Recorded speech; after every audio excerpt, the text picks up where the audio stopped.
Salut les gars, c'est Yachi. Aujourd'hui, petite vidéo pour vous montrer comment installer de jolis LED sur votre Ishin X220.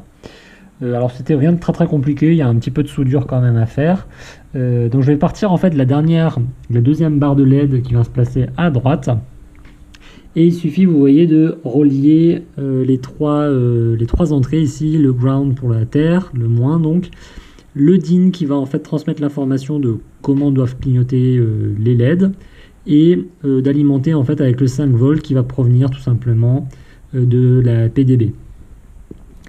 Tout ça, si on le suit, on revient, vous voyez, sur la première barre qui, côté droit là, alors on le voit pas trop parce qu'il y a tous les câbles derrière, mais ce côté droit là, c'est du coup la sortie de cette barre LED qui envoie les infos du coup et l'alimentation jusqu'à notre deuxième barre. Donc là pareil, il suffit de relier le ground au ground, le DIN au DIN. Alors idéalement choisissez un fil blanc pour le DIN. Là moi j'ai fait avec les moyens du bord, il me restait que du rouge, donc c'était du rouge, mais idéalement gardez le schéma de couleur blanc. Le 5 volts, là du coup c'est le rouge qui est lui aussi relié sur le 5 volts. Du côté de l'entrée de cette première barre, du coup on retrouve là encore le ground, le DIN et ce coup-ci le 5 volts. Donc là vous voyez que c'est peut-être pas très propre, mais j'ai pris des fils de cerveau en fait tout simplement. Et ça marche très bien. Je vais juste retourner le drone, comme ça on verra un petit peu mieux. Chac, en espérant qu'on voit pas mal.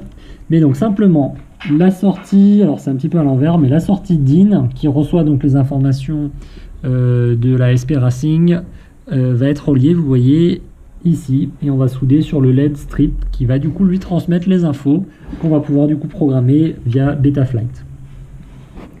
Concernant le ground et le 5 volts, alors là il y a plusieurs façons de faire, mais attention de bien rester sur du 5 volts. On pourrait éventuellement utiliser le 5 volts qui est de ce côté-là, mais chez moi il est déjà utilisé. Donc vu que j'ai enlevé en fait les LED qui se trouvaient sous les moteurs, j'avais de la place. Alors, je sais pas si on le voit bien ici, mais j'avais de la place ici. C'est simplement à l'endroit en fait normalement où vous reliez la cam. La caméra en fait du drone, et j'ai relié ici simplement le ground et du coup le plus. Et une fois que vous faites tout ça, il faut penser à activer du coup dans Betaflight les LED, mais ça je vais vous montrer très probablement dans une autre vidéo. Allez, à bientôt les gars et bon vol!